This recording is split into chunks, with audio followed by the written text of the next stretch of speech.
Hello students, welcome to my YouTube channel UPSU technical centre. আজকে যে সাবজেক্টটা শুরু করছি সেটা পাওয়ার সিস্টেম ওয়ানে মেকানিক্যাল ডিজাইনের এটা 4 নম্বর লেকচার। মেকানিক্যাল ডিজাইনে এই 4 নম্বর লেকচারে আজকে যেটা ইম্পর্টেন্ট টপিক সেটা হচ্ছে স্ট্রিং এফিসিয়েন্সি। ভীষণ ইম্পর্টেন্ট টপিক এবং খুব গুরুত্ব দিয়ে ব্যাপারটাকে বুঝতে হবে প্রথমত। আর এর উপরে নিউমারিক্যাল করতে হবে।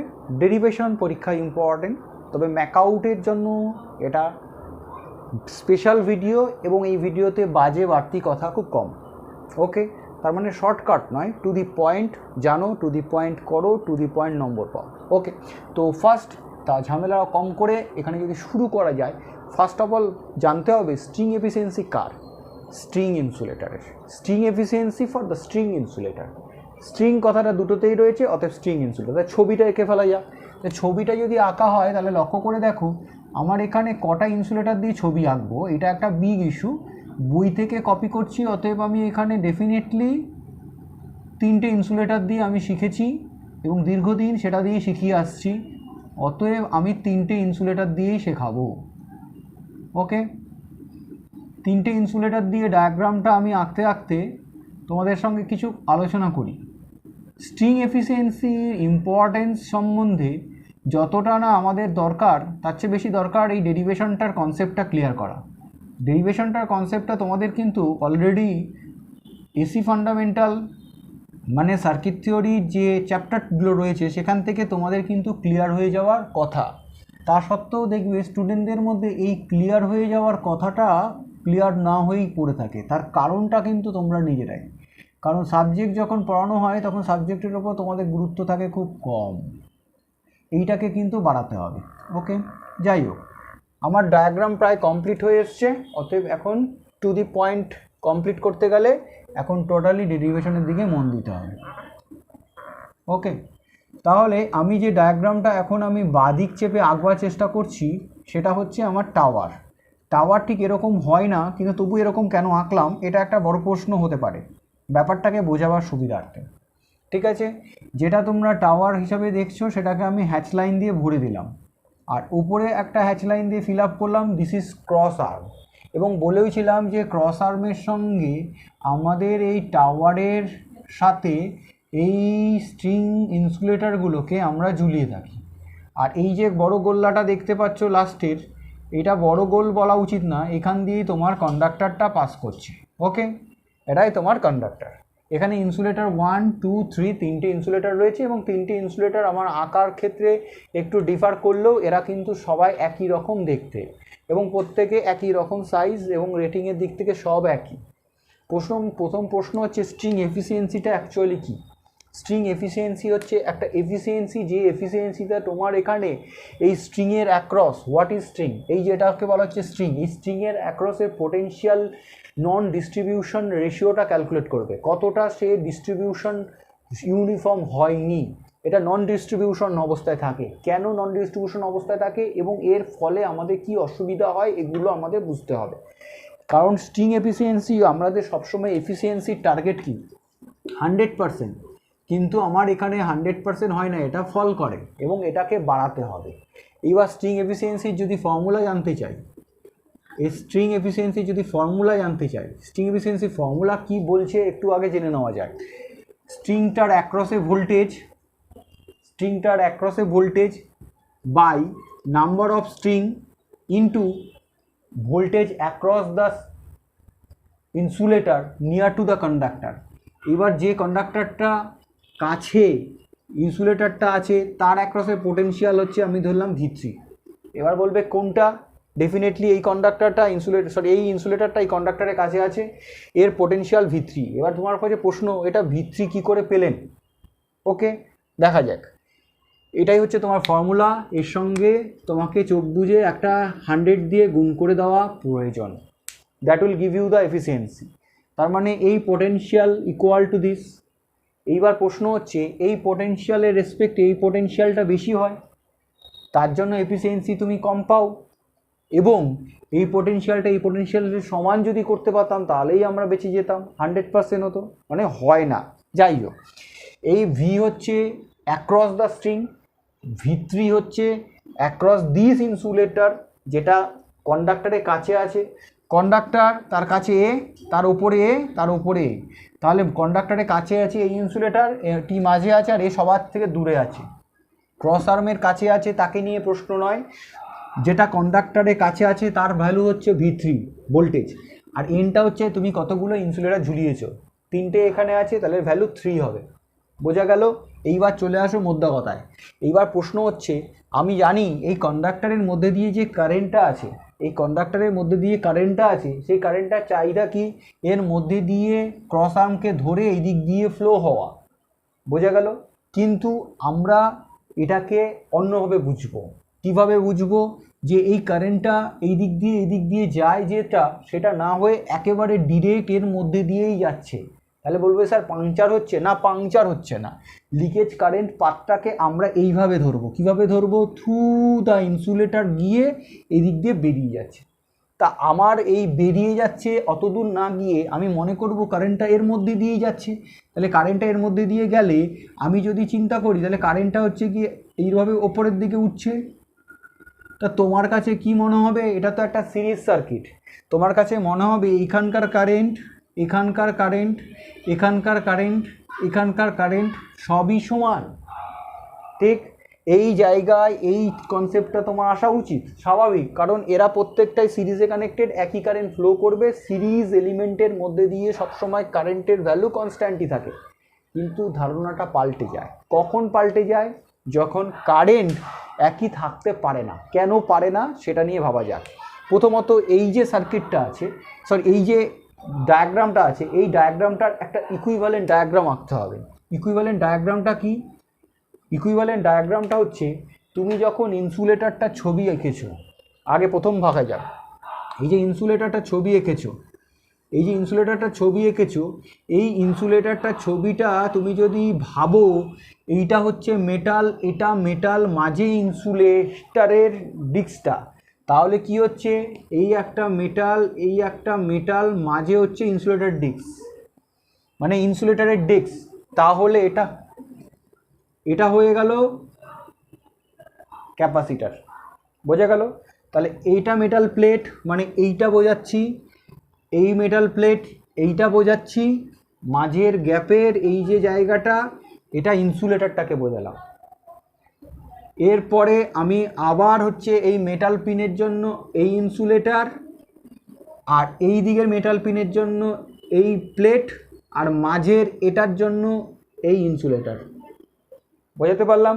আবার চলে এসো, আবার পরেরটার মেটাল পিন, মেটাল প্লেট, আবার এটার মেটাল প্লেট, তার নিচে চলে এসো কন্ডাক্টর, এইটা হচ্ছে কন্ডাক্টর, আর মাঝের ইনসুলেটরের জন্য এইটা। তাহলে এইটা হচ্ছে ইনসুলেটর 1, এটা ইনসুলেটর 2, এটা ইনসুলেটর 3। যদি ওপর থেকে নাম্বারিং করতে করতে আসো, এটা 1, এটা 2, এটা 3, সিমিলারলি এটাও 1, এটা 2, এটা 3। এইবার প্রশ্ন হচ্ছে প্রত্যেকটা ইনসুলেটর এক তো, তাহলে প্রত্যেকটা ইনসুলেটর যদি একই হয়, তাহলে এই প্রত্যেকটা ক্যাপাসিটার যেগুলো তুমি পেয়েছো এইগুলো প্রত্যেকে এক, তাহলে প্রত্যেকেই সি। তাহলে এইবার আমি ভাবি কারেন্ট ফ্লো হচ্ছে, ওকে কারেন্ট তো ফ্লো হবে, এবারও কোনো চিন্তা নেই, এবারও কারেন্ট একই ফ্লো হচ্ছে, এবারও কারেন্ট একই ফ্লো হচ্ছে। এই যে কারেন্ট একই ফ্লো হচ্ছে, কোনো সমস্যা নেই। তাহলে অসুবিধা কি? যদি কারেন্ট একই ফ্লো হয়, লক্ষ্য করে দেখো প্রত্যেকটার অ্যাক্রসে পোটেনশিয়াল, প্রত্যেকটার অ্যাক্রসে পোটেনশিয়াল যদি চিন্তা করা যায়,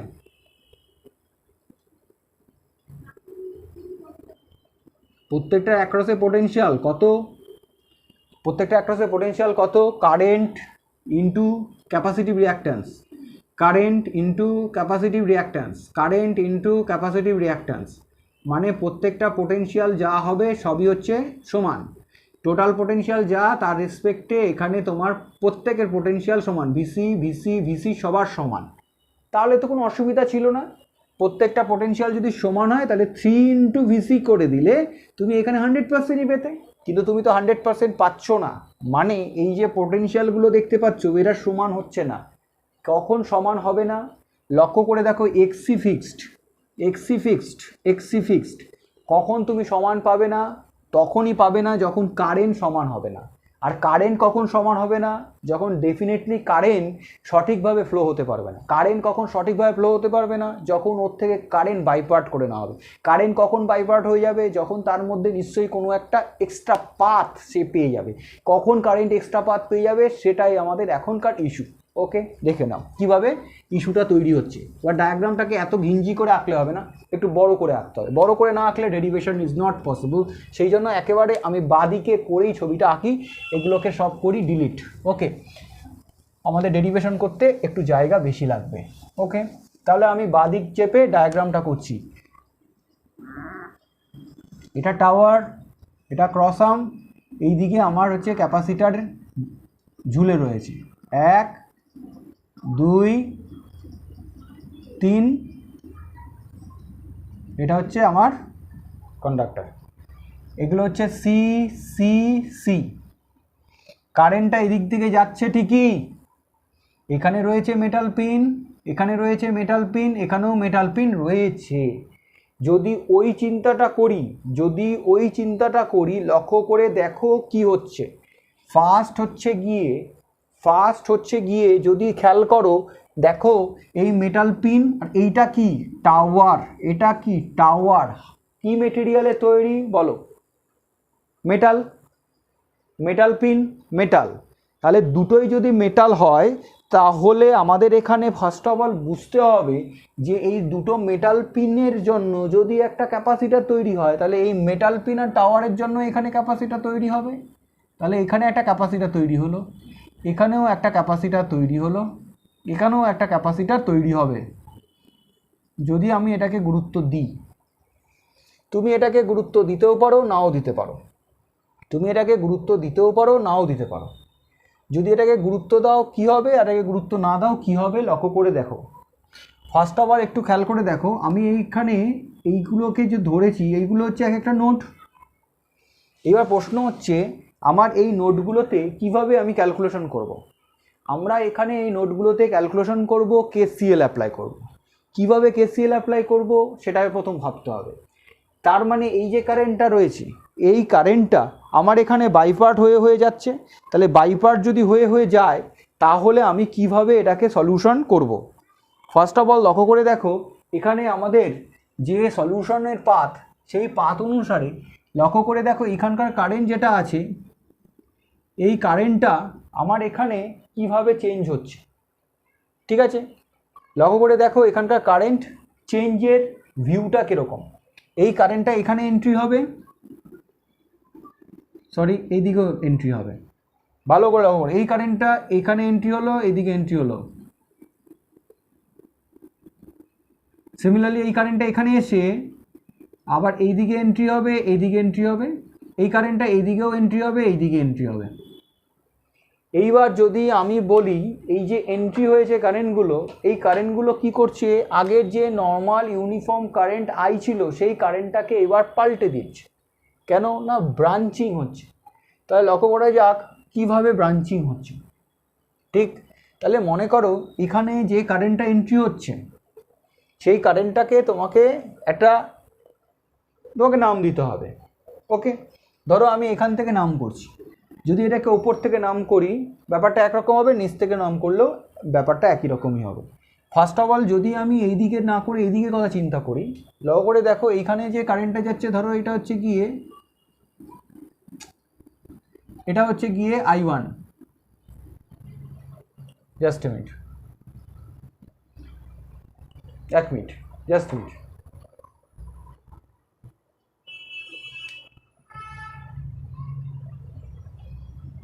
এটা ধরো I1, এটা হচ্ছে স্মল I1, এটা হচ্ছে I2, এটা হচ্ছে স্মল I2, এটা হচ্ছে I3, এটা হচ্ছে স্মল I3, হোয়াট এভার ধরা যেতেই পারে। এই যে কারেন্ট ডিস্ট্রিবিউশন ডিসঅর্ডারে চলে আসা কেন আসলো? এই মেটাল পিনের সঙ্গে এটা।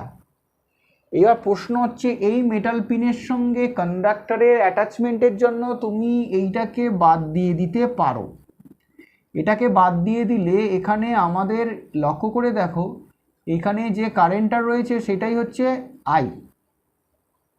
ঠিক আছে, তাহলে এই কারেন্টটা এই দিক দিয়ে যাওয়ার সময় একটা চেঞ্জেস আনছে, এই চেঞ্জেসটা আমাদের প্রথমত খেয়াল রাখতে হবে। তাহলে আমার এখানে লক্ষ্য করে দেখো, এইবার পোটেনশিয়াল ডিস্ট্রিবিউশনের থিওরি ওয়াইজ আগের মতো এইগুলো কিন্তু ইকুয়াল আর হলো না।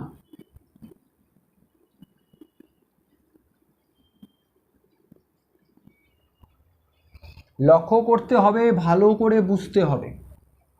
আমার এখান দিয়ে কারেন্টটা এন্ট্রি হলো, এখানে I2, এদিকে স্মল I2, এখানে I1, এখানে স্মল I1। তুমি আমাকে বলো, যখনই কারেন্টটা ইউনিফর্মিটি ছেড়ে বাইপার্ট হতে শুরু করলো, মানে তার পাথতে কারেন্ট ফ্লো হতে শুরু করলো, এই কারেন্টটা এখানে এসে এখানে কমে গেল, তাহলে এইখানে যতটা কারেন্ট, এই জায়গায় কারেন্ট কমলো, এখানকার কারেন্ট কমলো। তাহলে যদি আমি পোটেনশিয়ালের কথা বলি, এখানে V1, এটা V2, এখানে এটা V3, কার পোটেনশিয়াল বেশি? V3 greater than V2, V2 greater than V1। আর দুটোর মধ্যে যদি সবকটার মধ্যে পোটেনশিয়ালের কথা বলি, সেটা হলো V। একদম ক্লিয়ার তো? কোনো রকম কনফিউশন রাখবে না। এবার নেক্সট হলো এরা কারা? এরা হচ্ছে C1, এটা হচ্ছে C1, এরা একই। এইবার প্রশ্ন হচ্ছে C1 আর C এর মধ্যে একটা রিলেশন আছে, C1 আর C এর মধ্যে একটা রিলেশন আছে, সেটা কি? বাই K, মানে C is equal two K C1।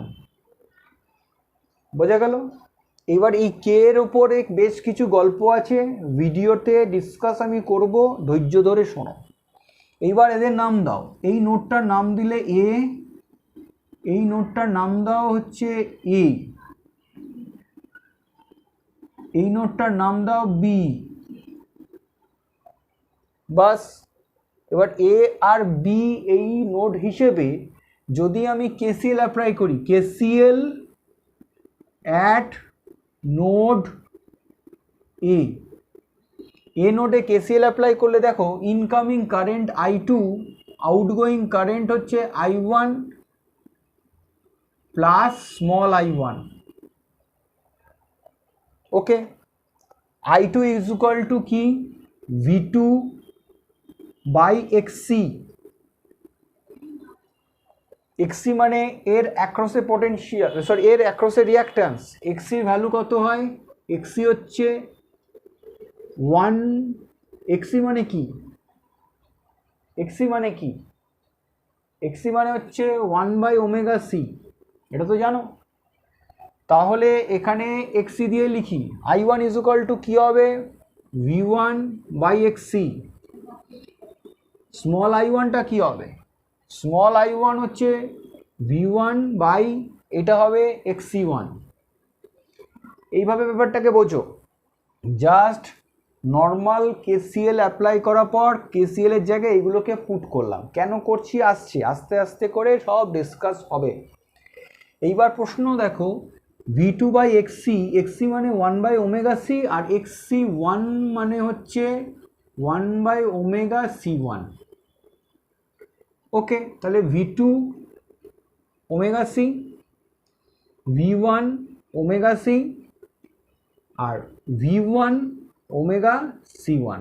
আরেকটু এগোনো যাক, V2 C, V1 C, V1 C1 মানে KC। এই যে, just a minute, just a minute.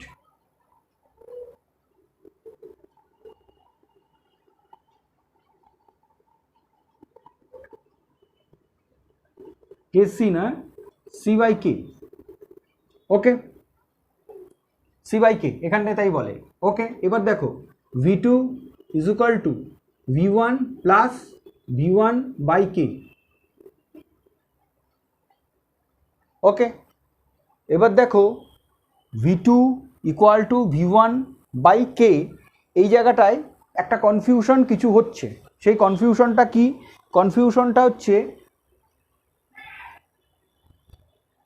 কনফিউশনটা হচ্ছে এখানকার রিলেশনটাতে আমি ভুল লিখেছি। C1 is equal two KC, C1 is equal two KC। Okay, C1 is equal two KC।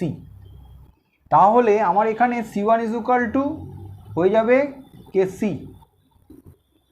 Okay, C1 is equal to KC, তাহলে এই জায়গাটা হয়ে গেল কেসি V1, তার মানে সি কেটে গেল ভিকে, তাহলে V2 is equal to V1 1 plus K. এই জায়গায় একটু গন্ডগোল হলো, সেই জায়গাটা আমি আরেকবার একটু রিপিট করে দিচ্ছি, কাইন্ডলি একটু ফলো করো। C1 ইজ দ্য ক্যাপাসিট্যান্স, কার মধ্যে? মেটাল পিন আর এটার মধ্যে। এখানে মেটাল পিন আর এটার মধ্যে ক্যাপাসিট্যান্স, তাহলে এর মধ্যে যে ক্যাপাসিট্যান্স পাচ্ছি সেই ক্যাপাসিট্যান্সের ভ্যালু হচ্ছে এর কে টাইমস, কার কে টাইমস? সি এর। ওকে, সিটা কে? সিটা হচ্ছে এই ইনসুলেটরের ক্যাপাসিট্যান্স। ওকে, এবার কে এর ভ্যালু অলওয়েজ লেস দ্যান 1, এটা আমি বলে রাখলাম, কে এর ভ্যালু অলওয়েজ লেস দ্যান 1। ওকে, তাহলে সেই হিসেবে আমরা এইবার এইটাকে ফুট করলে আমরা এটা পাবো, এবং এখানে আমরা একটা ইকুয়েশন পেয়েছি, এটা কি ইকুয়েশন 1 বলে রাখতে পারো।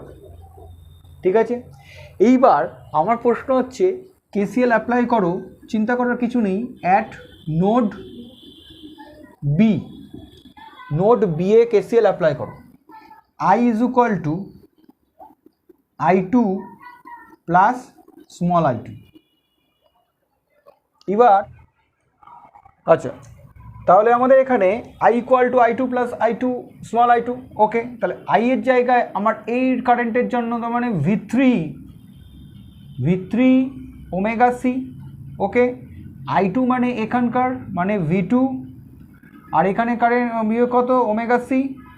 আর এই হচ্ছে কি I2, এই স্মল I2-র জন্য তোমাকে চিন্তা করতে হবে কত হচ্ছে ভোল্টেজ।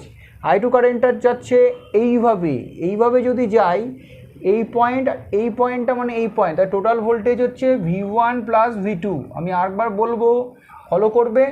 আর এখানকার ক্যাপাসিটেন্স হচ্ছে ওমেগা C1 অ্যাজ আগের মতোই। তো লক্ষ্য করে দেখো, এটার পোটেনশিয়াল যখন ধরবে তখন মাথায় রাখবে এখান থেকে শুরু করে এইভাবে এটা, তাহলে এর অ্যাক্রসের পোটেনশিয়াল কত? V2 plus V1। তাহলে V2 প্লাস V1 যদি হয় এটার পোটেনশিয়াল। ওকে, তাহলে V2 প্লাস V1 এর potential plus omega into omega C1।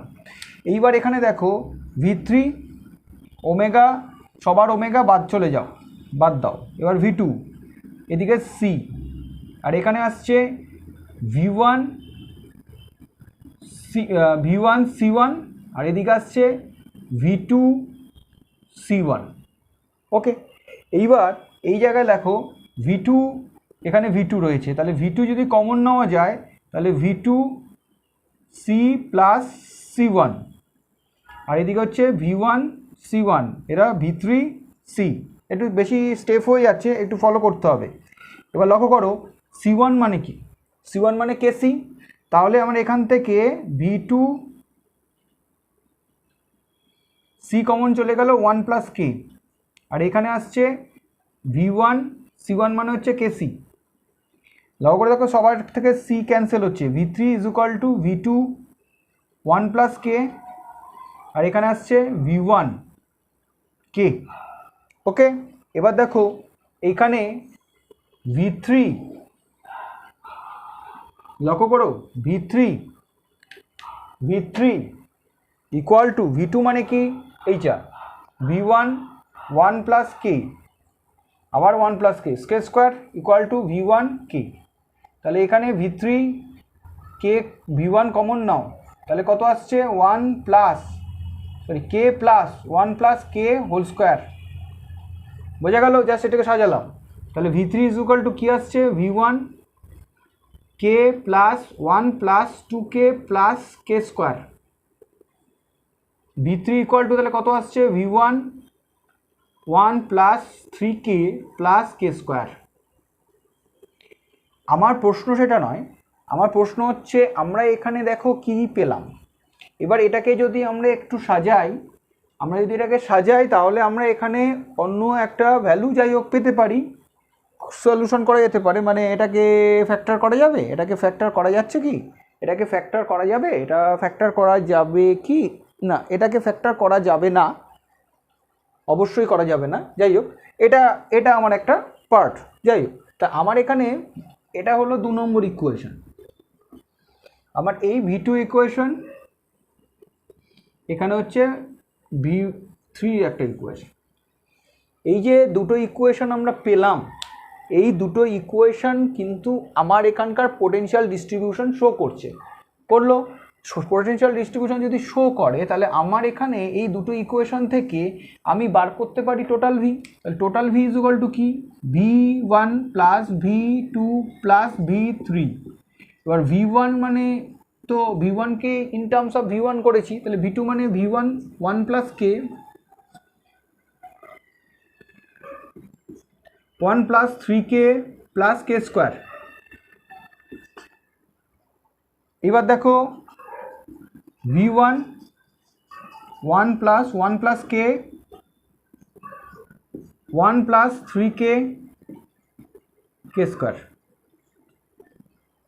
ওকে, দেখো জাস্ট আমি সাজালাম। তাহলে এবার এখান থেকে যদি V1 জানতে চাই তাহলে V1 ইজ ইকুয়াল টু কি, V by 1 plus K 1 plus 3k plus K square. আমার বড় ইস্যু নয়, বড় ইস্যু হচ্ছে V1 বার করলে তুমি এবার V1 আর V2 এটাকে বসিয়ে তুমি দেখো প্রত্যেকটা ভ্যালু ক্যালকুলেট করতে পারবে। এবার এটাকে যদি তুমি সাজাও, এটাকে যদি সাজানো হয়, দেখো এখানে আমার ফর্ম আসছে V আর নিচে আসছে 1 plus K plus 1 plus 3k plus K square. এটা অবশ্যই আমার ছোট হবে। এখানে কত আসছে 1 প্লাস 1 3, এখানে আসছে 4k plus K square 3 plus 1। দেখো এটাকে সলিউশন করলে K square plus 3k plus K plus 3 by V. তাহলে এটাকে সাজালে আসছে ভি বাই, এখানে আসছে কে কমন নিলে কে প্লাস 3 আর এখান থেকে 1 কমন নিলে কে প্লাস 3। তার মানে এখান থেকে তুমি যেটা পাচ্ছ সেটা হচ্ছে V by K plus 3 K plus 1, that is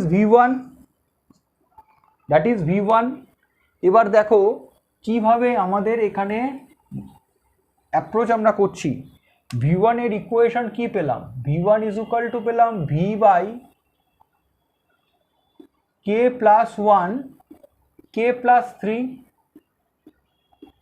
তাহলে V2 কত পাবো, V2 এখানে বসিয়ে দাও, V by K plus 1 K plus 3, এটা V2 মানে V1 এর জায়গাটা বসালে ইন্টু কে প্লাস 1।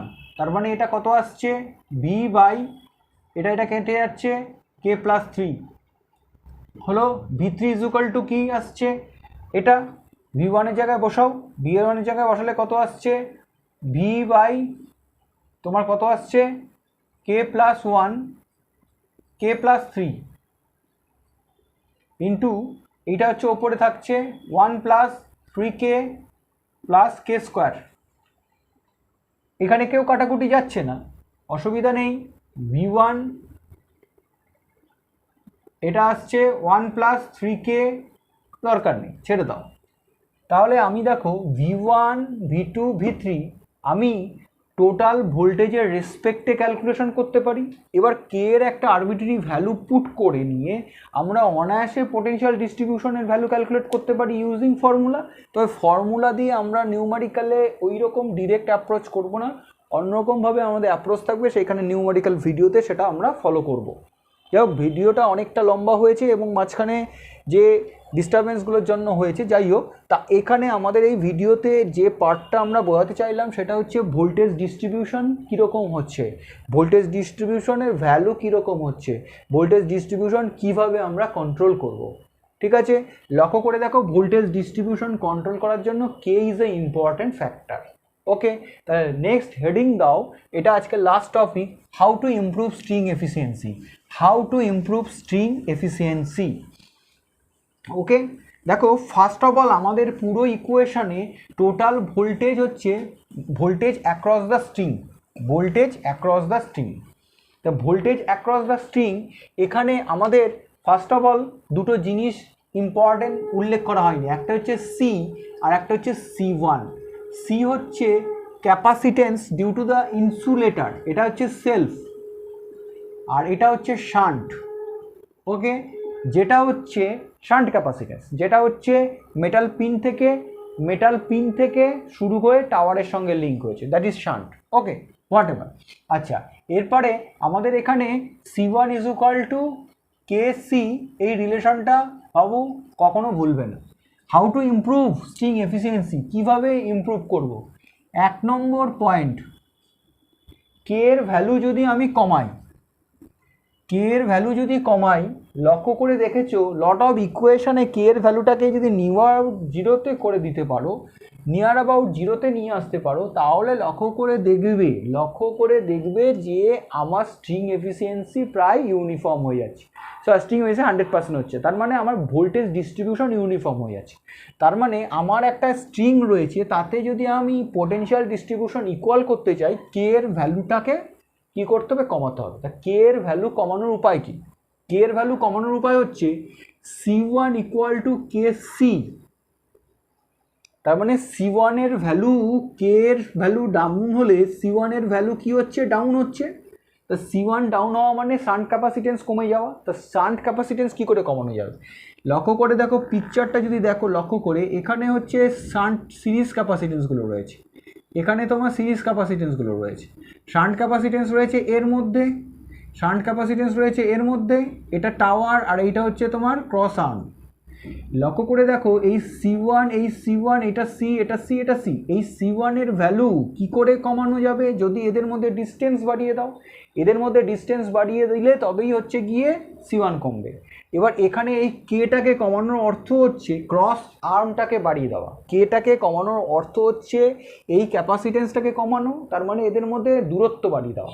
মানে কে কমানো মানে এদের মাঝে দূরত্ব বাড়িয়ে দেওয়া, মানে ক্রস আর্মের দৈর্ঘ্য ধরো এতটা ছিল, আগে এখান থেকে ঝুলছিল, এখন ক্রস আর্মটাকে আরও দূরে করে দিলাম, এটা টাওয়ার ছিল এখন এইখানে, তার মানে এই ডিস্টেন্সটাকে বাড়িয়ে দিলে C1 এখানে ফল করবে, এখানে C1 যা আছে এখানে C1 বেশি ফল করবে। অর্থাৎ C1টাকে বেশি ফল করাতে গেলে ক্রস আর্মের লেন্থ বাড়াতে হবে। তার মানে কে যদি বাড়ানো যায়, তার মানে কে বাড়ানো যাওয়া মানে কে কমানো মানে হচ্ছে C1 কমে যাওয়া। C1 কমে যাওয়ার অর্থ তোমার এদের মাঝে ডিস্টেন্স বাড়ানো, মানে এই মেটাল লিঙ্ক থেকে টাওয়ারের মধ্যে ডিস্টেন্স বাড়ানো, এই মেটাল লিঙ্ক থেকে টাওয়ারের মধ্যে ডিস্টেন্স বাড়ানো মানে আমি এটার ক্রস আর্মের দৈর্ঘ্য বাড়ানো, ক্রস আর্মের দৈর্ঘ্য বাড়ানো মানে এটা আমাদের পক্ষে একটা ইম্পর্টেন্ট ফ্যাক্টর। এবার প্রশ্ন হচ্ছে কতটা বাড়াতে পারবে? কে এর ভ্যালু ম্যাক্সিমাম 0.1 অবধি নিতে পারো, এর থেকে নিচে নিয়ে যাওয়া অসম্ভব। ক্রস আর্ম বেশি বড় হওয়া মানে টাওয়ারটার যে লংজিভিটি এটা ফল করবে। বিভিন্ন রকম মানে অ্যাটমসফিয়ারিক এনভায়রনমেন্টের ওপরে টাওয়ারটা যে একটা জায়গায় ফিক্সড করলে তার কিন্তু ধরো হাওয়া ছাড়লো প্রচণ্ড পরিমাণে, যখন ঝড় উঠছে সেই সিচুয়েশনে সেটা কিন্তু টাওয়ারটা সেই জায়গায় স্টেডি কন্ডিশনে নাও থাকতে পারে। ওকে, নেক্সট পয়েন্ট কি? ফার্স্ট পয়েন্টটা হলো বোঝা গেল কে এর ওপর। নেক্সট পয়েন্ট হচ্ছে দেখো আমাদের এখানে টাওয়ারের ওপরে ইনসুলেটরের ওপরে পোটেনশিয়াল ডিস্ট্রিবিউশন কীরকম হয়েছে। যদি আমি ওপরে এটাকে বলি, এটাকে ধরি, আর এটা হচ্ছে V3, এটা হচ্ছে V2, এটা হচ্ছে V1। পোটেনশিয়াল ডিস্ট্রিবিউশন এখানে আমার এইরকমভাবে রয়েছে, তো এটা হচ্ছে কন্ডাক্টর, তাহলে আমার এখানে পোটেনশিয়াল ডিস্ট্রিবিউশন V3 হচ্ছে সবচেয়ে বেশি, মানে V3 greater than V2 greater than V1। তাহলে এই পোটেনশিয়াল ডিস্ট্রিবিউশন সমান করার উপায় কি? আমার এই যে ক্যাপাসিটেন্সগুলো রয়েছে সবাই তো C, এই Cগুলোকে ভ্যারি করে দিই। এবার লক্ষ্য করে দেখো V3 মানে কি? V3 মানে হচ্ছে এখানকার যে কারেন্টটা ফ্লো হচ্ছে সেই কারেন্টের সঙ্গে হচ্ছে capacitance XC। Okay, but XC মানে কি? XC মানে 1/ωc।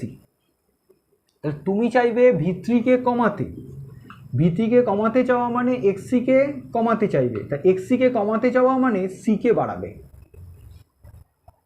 বুঝতে পারলাম? সিমিলারলি V1কে চাইবে তুমি বাড়াতে, তার মানে XC-কে বাড়াবে, তার মানে C-কে এখানে কমাবে। তার অর্থ হচ্ছে এই জায়গায় ক্যাপাসিটেন্সের ভ্যালু কমাবো, কোন জায়গায়? একেবারে ক্রস আর্মের কাছে, এইখানটায়, এইখানকার এই ক্যাপাসিটেন্সের ভ্যালু কমাবো আর এইখানকার ক্যাপাসিটেন্সের ভ্যালু বাড়াবো, এখানকার ক্যাপাসিটেন্সের ভ্যালু বাড়াবো, এখানকার ক্যাপাসিটেন্সের ভ্যালু কমাবো। তাহলে আমার কিন্তু এখানকার সলিউশন পাওয়া সম্ভব হবে। বোঝা গেল? ক্লিয়ার? এইবার আমরা এইভাবে এইটার পোটেনশিয়াল ডিস্ট্রিবিউশনকে আমরা একটা কি বলতে পারি, আমি একটা নির্দিষ্ট ফর্মে রাখতে পারবো। এই নির্দিষ্ট ফর্মে রাখার উপায় হচ্ছে ক্যাপাসিটেন্স গ্রেডিং। ডিফারেন্ট টাইপের ইনসুলেটর বাজার থেকে পারচেস করতে হবে। এখানকার ইনসুলেটরের সি এর ভ্যালু কত হতে হবে, লক্ষ্য করে দেখো, বেশি। এখানকার ইনসুলেটরের সি এর ভ্যালু কত হতে হবে, কম। কোন লজিকে করেছি, পরপর ভিডিওটাকে ফলো করে লক্ষ্য করবে। ওকে, নেক্সট হচ্ছে এই ধরনের ভিডিও, এই ধরনের ক্যাপাসিটেন্স গ্রেডিং করা বেশ কষ্টকর। বাজার থেকে এই ধরনের ডিফারেন্ট টাইপের ইনসুলেটর বাজার থেকে পাওয়া যায় না, আর যদিও পাওয়া যায় সেগুলো অনেক বেশি কস্টলি। অতএব এটা প্র্যাকটিক্যালি করা সম্ভব। লাস্ট এবং ইম্পর্টেন্ট হচ্ছে গার্ড রিং। 3 নম্বর হচ্ছে গার্ড রিং। গার্ড রিংয়ের জন্য তোমাকে একটু ছবি আঁকার ইম্পর্টেন্স রয়েছে। ছবিটা আঁকা যাক, লক্ষ্য করে দেখো। ছবিটা খুব সিম্পল হতে রাখবো। এই ছিল, এটা ছিল কন্ডাক্টর। লক্ষ্য করে দেখো, এইদিকে তোমার ক্যাপাসিটার, এদিকেও তোমার ক্যাপাসিটার, এদিকে হচ্ছে টাওয়ার, এটা ক্রস আর্ম। এইবার আমি এইদিকে একটা ক্যাপাসিটার প্রোভাইড করব। তার ফলে কি হচ্ছে, এখানকার কারেন্ট আই, এখানকার কারেন্ট আই, এখানকার কারেন্ট আই, এবং এইখান থেকে যেটা তোমার কারেন্ট আছে এই কারেন্টটা এই দিক দিয়ে ফ্লো করে যাবে। থিওরিটা যতটা সোজা বলে মনে হচ্ছে অতটা সোজা নয়, নিউমেরিক্যালি আমরা ব্যাপারটা বুঝবো। এটা হচ্ছে গার্ড রিং। যে গার্ড রিংটা হচ্ছে কন্ডাক্টরের সঙ্গে আমরা এখানে একটা রিং ইউজ করি। এই রিংটা গার্ড করে। কীরকম গার্ড করে দেখো, লক্ষ্য করে এই কারেন্টের ডিস্ট্রিবিউশন হচ্ছিল, তার ফলে এখান থেকে বাইপার্ট হয়ে কিছু কারেন্ট এই দিকে আসছিল। আমি এই গার্ড রিং প্রোভাইড করাতে কি হচ্ছে, এই মেটাল লিঙ্ক আর এই কন্ডাক্টরের মধ্যে যে ক্যাপাসিটেন্স হচ্ছে, সেই ক্যাপাসিটেন্সের জন্য এই কন্ডাক্টরের মধ্যে দিয়ে একটা কারেন্ট ফ্লো করবে তো। যে কারেন্টটা আমার কি করবে, এই শান্টের মধ্যে দিয়ে যে কারেন্টটা বাইপার্ট হচ্ছিল সেই কারেন্টের সাফিসিয়েন্ট কারেন্ট ওকে প্রোভাইড করবে। তার ফলে কি হচ্ছে, যে কারেন্টটা নর্মালি সেলফ ক্যাপাসিটেন্স মানে সি এর মধ্যে দিয়ে যাচ্ছিল, সেটা আমার কি হবে, সেটা আমার ব্যালেন্স হয়ে যাবে। কি হবে, কনস্ট্যান্ট হয়ে যাবে। তার ফলে কি হবে, ইউনিফর্ম হবে। এবং এটা হচ্ছে most best way guard ring provide করে। গার্ড রিং প্রোভাইড করাতে আমার কি হচ্ছে, এখানকার যে ক্যাপাসিটেন্সের ডিস্ট্রিবিউশন ইউনিফর্ম থাকছে। লজিকটা কি, এখান থেকে একটা কন্ডাক্টর যেটা রয়েছে সেই কন্ডাক্টরের সঙ্গে আমরা এইখানকার মেটাল পিন, এখানকার মেটাল পিনের মধ্যে একটা ক্যাপাসিটেন্স ফর্ম করব, যে ক্যাপাসিটেন্সের মধ্যে যে কারেন্টটা আমার শান্ট ক্যাপাসিটেন্সের সমান পরিমাণ কারেন্ট প্রোভাইড করে এই যে পোটেনশিয়াল ডিস্ট্রিবিউশন নন ইউনিফর্মিটিটাকে ইউনিফর্মিটিতে নিয়ে আসবে। এটা হচ্ছে গার্ড রিং প্রোভাইড করা। এই প্রসেসটাকে বলা হচ্ছে গার্ড রিং প্রোভাইড করে করা। তাহলে আমরা স্ট্রিং এফিসিয়েন্সি কী করে ইমপ্রুভ করব, যদি আমরা মনে করি how to improve string efficiency, 1 নম্বরে কি বললাম, ইনক্রিজ দ্য ক্রস আর্ম। 1 নম্বরে কি বললাম, ইনক্রিজ ক্রস আর্ম। 2 নম্বরে কি বললাম, ক্যাপাসিটেন্স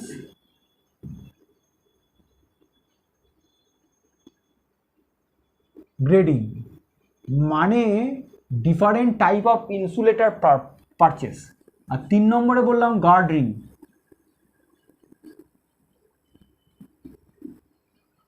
ওকে, ডান। আজকে এই অবধি। এখানে আমরা স্ট্রিং এফিসিয়েন্সি কমপ্লিট করলাম এবং স্ট্রিং এফিসিয়েন্সি নিউমেরিক্যাল নেক্সট লেকচারে নিয়ে আসবো। Thank you very much. Video ভালো লাগলে অবশ্যই লাইক এবং শেয়ার করুন।